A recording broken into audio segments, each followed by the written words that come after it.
Ito pong bagong imbentong armas ng Amerika, mga kaistorya, missile po ito. Nakatutok na umano ito sa China at sa Russia. At itong si Amerika ay nag-iimbento pa po ng bagong missile. Ito po ay anti-hypersonic missile, isang interceptor. Ano po, mga kaistorya? Nag-iimbento pa sila ngayon ng bago. At itong si South Korea po, mga kaistorya, ang sabi, nakaimbento umano ng makabagong armas na kayang burahin ang isang buong bansa. Aba, nakakatakot na ang lagay ng mundo, ano po, mga kaistorya. Isipin ninyo kung gaano kalalakas ang mga naiimbentong armas ngayon ng tao. Nakakatakot, ha? Huwag naman sana. Ang sabi, mga kaistorya, LRASM, the Navy's new anti-ship missile is aimed right at China and Russia. Kaya nga sabi ko sa inyo, bago lang po yan ha, bagong imbento yan at yan po ay nakakarga na, nakaarmas na sa mga fighter jets po ng Amerika. Nakatutok ika yan sa China at sa Russia. So ginawa pala yan ng Amerika para i-counter, mga kaistorya, yung China at saka po yung Russia. Ang ibig sabihin po nito ay long-range anti-ship missile. Kaya may makikita kayo dyan, barko mga kaistorya, ayan warship na binubumba, Ito mismong picture na ito, yan mismo yung long-range anti-ship missile na naimbento ng Amerika. Actually, yan po ay pinalipad na at pinasabog. Tinesting na po yan sa Pasipiko, dun sa Rimpak, kung hindi po ako nagkakamali. The long-range anti-ship missile is Lockheed Martin's advanced anti-ship missile designed to replace the decades-old Harpoon. So, papalitan nito yung Harpoon. Developed through DARPA and based on the Joint Air-to-Surface Standoff Missile, LRASM can navigate complex defense system autonomously, ensuring long-range precision. Yan po yun, mga kaistorya, yung naimbento ng, hindi ko ito play ha, mga kaistorya, kasi ito po ay baka maka-copyright ako. Ang sinabi ko kanina, mga kaistorya, sa F-35 lang ito naka-armas. Pero meron pa rin dito binabanggit na FA-18 Super Hornet at saka po yung B-1B Lancer na dineploy daw po ng Amerika. Yan ang sabi ha. Okay, tuloy tayo kasi marami akong referensya.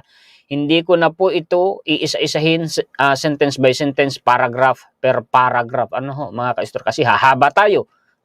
Medyo nakakaboring, lalo na't mga referensya lang po ito. Wala po akong video clip na ipi-play. Ngayon ito. The first flight of US Navy F-35C equipped with the new stealth AGM-158C missile is recorded. Ano ba yung missile na binabanggit na yan, mga kaistorya? Tingnan ninyo ang sinasabi. F-35. Regarding the features of the new LRASM, it is known to be guided by an inertial navigation assisted by GPS. High-tech ito Kumbaga, nag-glide ito, mga kaistorya.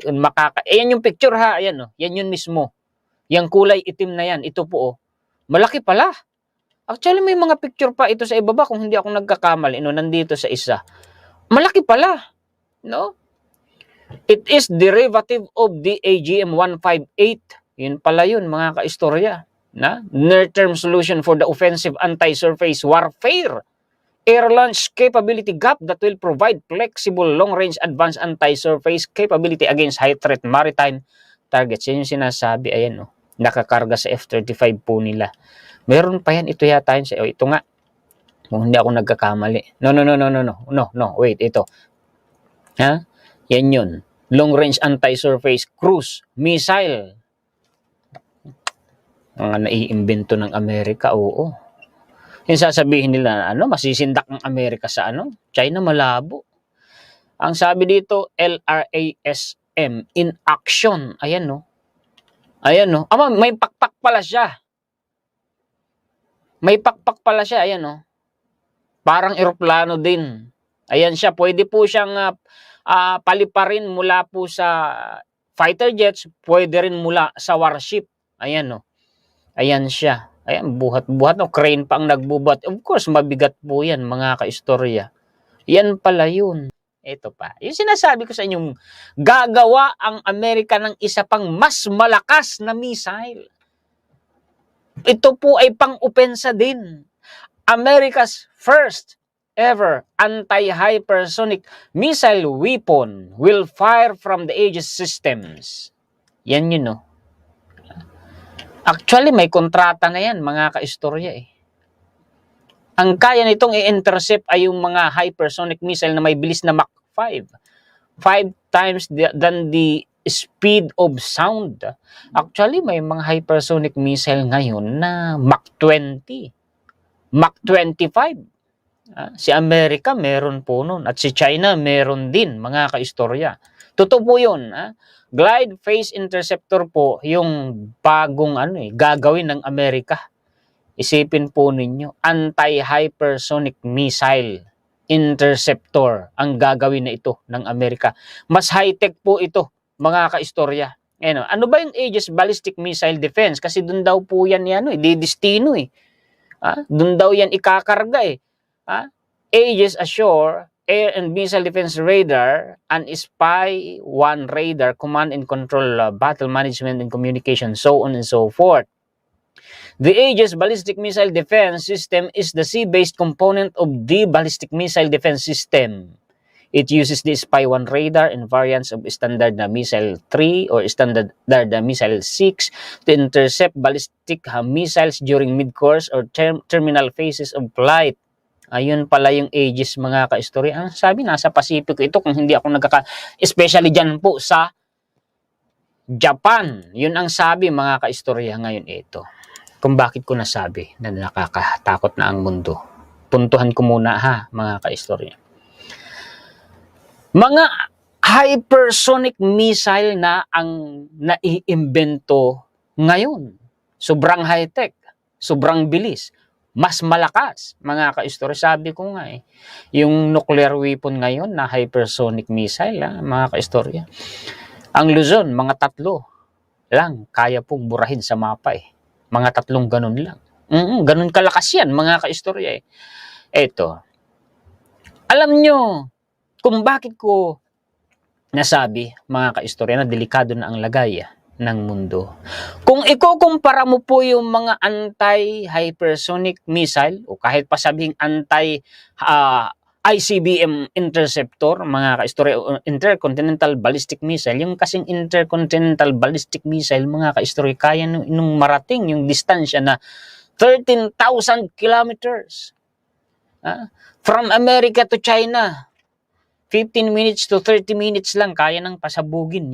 Ganun kabilis yan, mga kaistorya, yung intercontinental ballistic missile. Ibig sabihin, from one continent to another continent, kaya niyang liparin. Gaano karami yan? Sa ngayon, itong panahong ito ngayon, mga kaistorya, nasa 12,000 po yan. Out of those numbers, mga kaistorya, kahit si Amerika, kahit si China, kahit si Russia, wala po silang sapat na interceptor. Opo, mga kaistorya, para depensahan ang kanilang sarili laban sa swarming ng mga missiles. Totoo yun, mga kaistorya. Wala, aminado sila. Si Amerika aminado. Si China ganun din. Si Russia alam din nila. Si Israel may tinatawag na Iron Dome. Pero kung bibilangin mo, mga kaistorya, yung numero ng nuclear weapons ngayon, kung paliliparin yan ng maramihan, hindi ang kayang intercept ng Israel. Kung si Amerika nga, di nila kaya. Kung si China nga. Kung si Russia nga, di nila kaya. Bakit? Gaano karami ang nuclear weapons ngayon, mga kaistorya, sa buong mundo? Magugulat kayo. Nabanggit ko na, nasa 12,000, pero mas magugulat kayo ng dekada 80 kung gaano karami. Palakihin ko po ito. Tapos enlarge ko din ito. Tingnan ninyo 2024 estimated global nuclear warheads inventories. The world's nuclear armed states possess a combined total of over 12,100 nuclear warheads. Ganyan karami. Yang numero na yan, mga kaistorya, kaya niyang wasakin ang buong mundo. Nuclear po yan. Yung literal na pagsabog lang, gaano kalawak ang kayang wasakin ng isa na nuclear weapon. Ang masama ka, ang isang nuclear weapon, mga kaistorya, naglalaman ng 3 o mas marami pa pong MIRV. Kumbaga bala, warhead. Yung warhead kasi, yung dulo po ng nuclear weapon na yan, missile, no? Sa pinakadulo niyan, nandun yung warheads. Yung warheads na nilalaman nun, mga kaistorya, hindi lang isa, kundi 3 o higit pa. Ganon karami ang kayang pasabugin ng isang missile na nuclear, mga kaistorya. Ay, teka lang, 12,000 yan. Ilan kaya ang nilalaman yan, mga kaistorya, na MIRVs? See? Isipin po ninyo, kaya niyang ipahamak ang buong mundo. Kaya nga sabi ko sa inyo, nakakatakot na ang kalagayan ng mundo ngayon. Si Amerika lang, merong 5,748 nuclear weapons. Si China, tingnan niyo, sasabihin, yabang-yabang nitong China, mga kaistorya. 500 lang, yung kay China, yan yung kulay dilaw na yun. Paano mo naman sisindakin si Amerika? Sa lagay mo na yan. Diba? Mga kaistorya. Sige nga. Ito pa. Mabuti nga ngayon, kung tutuusin, Hindi naman talaga mabuti kasi 12,000 dyan eh. Pero mas mabuti ngayon, kakaunti. Kaysa nung dekada 80. Alam niyo kung gaano karami nung dekada 80, mga kaistorya, mabuti na lamang nagkaroon pa po ng treaty after the Cold War.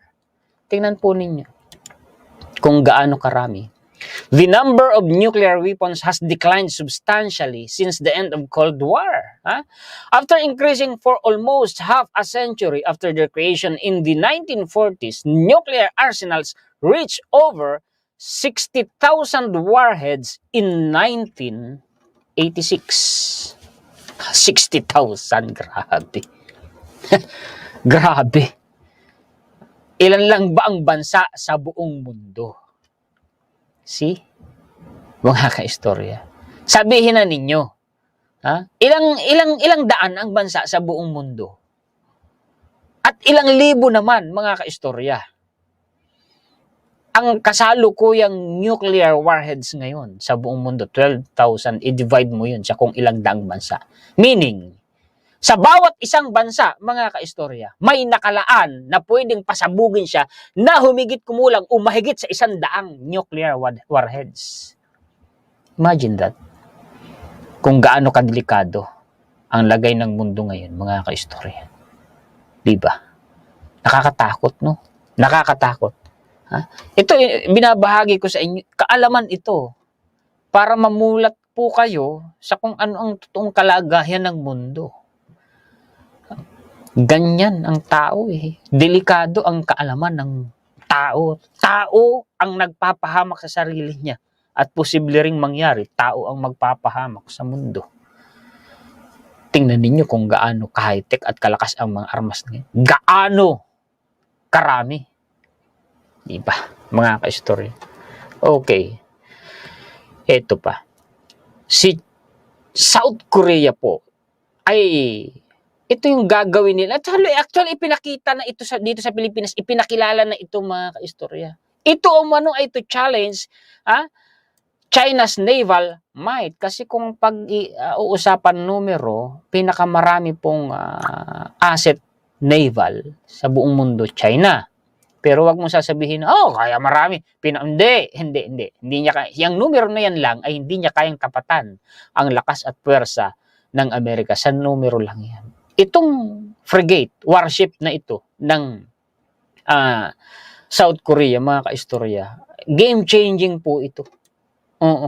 Nagpapalakas din ang South Korea. Actually, yung KF-21 Boromei, mga kaistorya, na multi-role fighter jets na Korean-made, ay ipinakilala na dito sa Pilipinas, ipinakita na po kay General Browner at sila'y nakikipagkompetensya sa offer kasi nga tayo po ay bibili ng mga multi-role fighter jets. Ang budget ay mahigit $1 billion, no?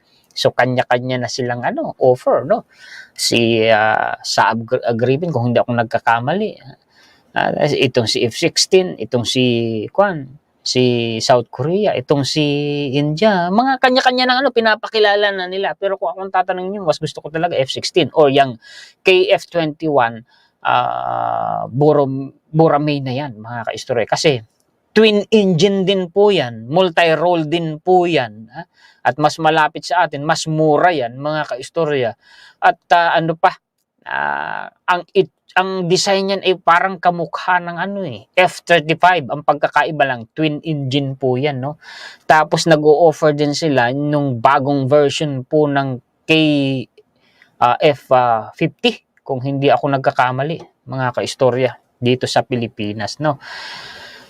Ipapakita ko lang ito sa inyo saglit, ha? Ayan, yan sinasabing pinakita na yan dito sa Pilipinas. Yung binabanggit natin na weapon of the future, ang termino nga ginamit dito, South Korea's historic Star Wars laser weapon din pala, mga kaistorya, capable of wiping out an entire country.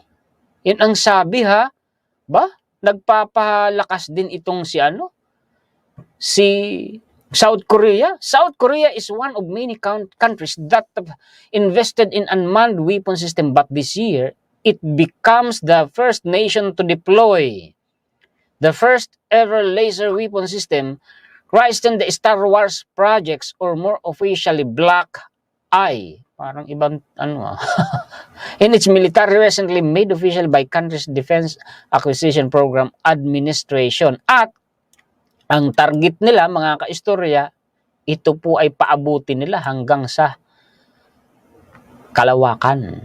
Ay di ba't may mga dinig-dinig na ngayon na laser weapon through satellite nakadeploy sa kalawakan, pero hindi pa verified kung totoo nga. Pero hindi imposible para sa akin na may mga bansa nang nagde-develop ng ganon, mga kaistorya.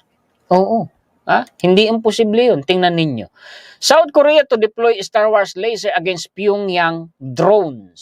Kasi di ba nagpapalipad ng mga drones itong si North Korea, no? Yung mga basura nga ng North Korea, pinapalipad papuntang sa pamamagitan ng lobo, pinapalipad papuntang South Korea. Yun palang dahilan kaya sila nag-develop ng laser weapon para sa North Korea. At yan po, mga kaistorya, sinasabi magmamas produce daw po sila. Pero ang totoo, sabi dito sa isang balita, ay under mass production na daw po yan. Ayan, At napakamura nito. Alam niyo ang laser, kung ikukumpara mo po sa isang anti-aircraft missile or anti-ship missile, no? Ilang libong dolyar ang halaga, pero ito, kung laser ito, mga kaistorya, kuryente lang ginagamit, yan lang ang halaga. Kaya nag-i-invest dyan ang mga bansa. Actually, si China, mga kaistorya, nag-develop na din po ng kanila pong ng kanila pong laser weapon, pero nahuhuli sila. Ngayon, ito, yung nagsasabi po kasi, mga kaistorya, na Israel daw po ang unang naka-imbento ng laser weapon. I don't think so, mga kaistorya Kasi actually, alam nyo, hindi makakapag-develop si Israel ng laser weapon nila. Yan yung tinatawag na Iron Beam Di ba may Iron Dome sila ngayon na ang ginagamit ay mga missiles. Ito namang laser weapon, tinatawag nila itong Iron Beam. Hindi nila ito madedevelop kung hindi dahil sa tulong po ng Amerika. Totoo yun Tingnan ninyo, ito ay, tingnan nyo naman, legit po na American entity na mainstream na. Iron Beam, how Israel's new laser weapon works. Israel's experimental air defense system known as the Iron Beam uses laser technology to strike down drones and rockets. But military analysts say the device needs US support. Kailangan ng suporta ng Amerika to improve its performance. tinulungan sila ng Amerika. Ito po yan. US to give Israel $1.2 billion for Iron Beam laser weapon. Gumawa pa nga ng batas dyan ang Amerika. The Israel Security Supplemental Appropriations Act of 2024 includes a total of $26.4 billion to support Israel in its effort to defend itself against Iran and its proxies, to reimburse U.S. military operations in response, so on and so forth. Of that amount, $1.2 billion is for the Secretary of Defense to provide Israel to, so on and so forth. Yan po yun. So, tinulungan sila ng Amerika. At ang sabi, ma-deploy ng Israel yung kanilang Iron Beam sa 2025. Samantalang si Amerika, nakapag-deploy na po sila ng warships pinadala sa Japan, armado ng laser weapon. Ginawan po natin yun ng content. Ano ho, mga kaistorya? Kasi nababasa ko po yung mga comment ninyo. So, bine-verify ko naman po. Ano ho? Ngayon, magugulat kayo na ito palang laser weapon na ito, ang concept nito, nagsimula pa kay Hippocrates, mga kaistorya. Matagal na pala ito, history of laser weapon research. Tingnan ninyo ha. The idea of using light as a weapon can be traced back to Hippocrates. Yun po ang sabi, mga kaistorya pa. Commander of the Greek forces in 212 BC, matagal na. His forces supposedly set fire to the sails of the Roman fleet by focusing sunlight with mirrors. Yun pala yun. Salamin pa ang ginagamit. Yung sinag ng araw, nire-reflect ng salamin papunta sa kalaban. Yun pala yun, dun pala yung nag-originate pa, yung concept niyan. 212 BC pa, pero mga dekada 60, dekada 70, mga kaistorya. Meron na pong mga nag-iimbento niyan, mga kaistorya. Kaya lang, hindi pa kumbaga, hindi pa nakafocus na masyado